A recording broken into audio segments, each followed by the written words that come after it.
वहीं देश की अर्थव्यवस्था में सर्विस सेक्टर सबसे बड़ी भूमिका निभाता है। बैंकिंग, बीमा, टेलीकॉम, ट्रांसपोर्ट, होटल और रियल एस्टेट जैसी सेवाएं भारत की आर्थिक गतिविधियों का बड़ा हिस्सा हैं।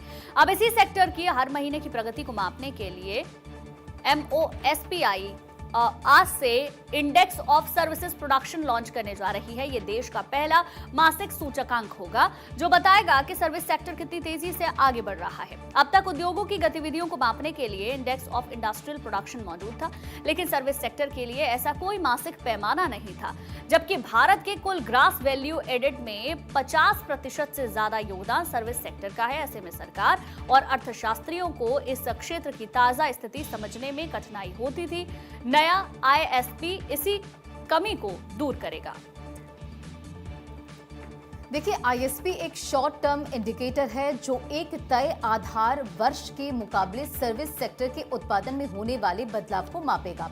इसका बेस ईयर 2024-25 रखा गया है। हर महीने जारी होने वाले इस इंडेक्स से ये साफ पता चलेगा कि देश की सेवा आधारित अर्थव्यवस्था किस दिशा में बढ़ रही है। देखिए, ISP में कौन से सेक्टर्स शामिल हैं, अब ये भी आप जानिए। देखिए, इस सूचकांक में व्यापार, परिवहन, टेलीकॉम, होटल, मनोरंजन, बैंकिंग, बीमा और रियल एस्टेट जैसे प्रमुख सेक्टर्स को शामिल किया गया है।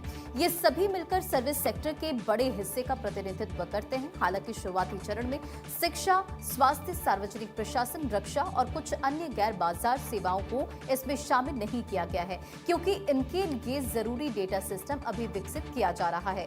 सर्विस सेक्टर का उत्पादन मापना फैक्ट्री में बनने वाले सामान जितना आसान नहीं है, इसलिए ISP में अलग अलग सेक्टर्स के लिए अलग तरीके अपनाए जाएंगे। जहां संभव होगा वहां यात्रियों की संख्या या सेवा की मात्रा जैसे संकेतकों का इस्तेमाल होगा। तो वहीं कई क्षेत्रों में कंपनियों की कमाई और कारोबार के आंकड़ों के आधार पर उत्पादन का अनुमान लगाया जाएगा।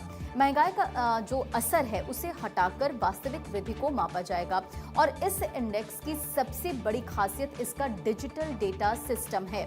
इसके लिए मुख्य रूप से GST नेटवर्क के आंकड़ों का इस्तेमाल होगा। साथ ही रेलवे, नागरिक उड्डयन, बैंकिंग, बीमा और अन्य सरकारी प्रशासनिक स्रोतों से मिलने वाले जो रीसेंट डेटा होगा, यानी कि जो ताजा आंकड़े हैं, उसे भी इसमें ऐड ऑन किया जाएगा। देखिए, इससे पुराने सर्वे के मुकाबले आंकड़े तेजी से और अधिक भरोसेमंद तरीके से उपलब्ध होंगे। विशेषज्ञों का मानना है कि ISP के आने से सरकार, रिजर्व बैंक और निवेशकों और कारोबारियों को अर्थव्यवस्था की मौजूदा स्थिति समझाने में भी काफी मदद मिलेगी। इससे नीतियां बनाने, निवेश की योजना तैयार करने और आर्थिक रुझानों का समय रहते आकलन करना आसान होगा। आसान शब्दों में कहे तो अब देश की अर्थव्यवस्था के सबसे बड़े इंजन यानी कि सर्विस सेक्टर की रफ्तार हर महीने साफ साफ दिखाई देगी।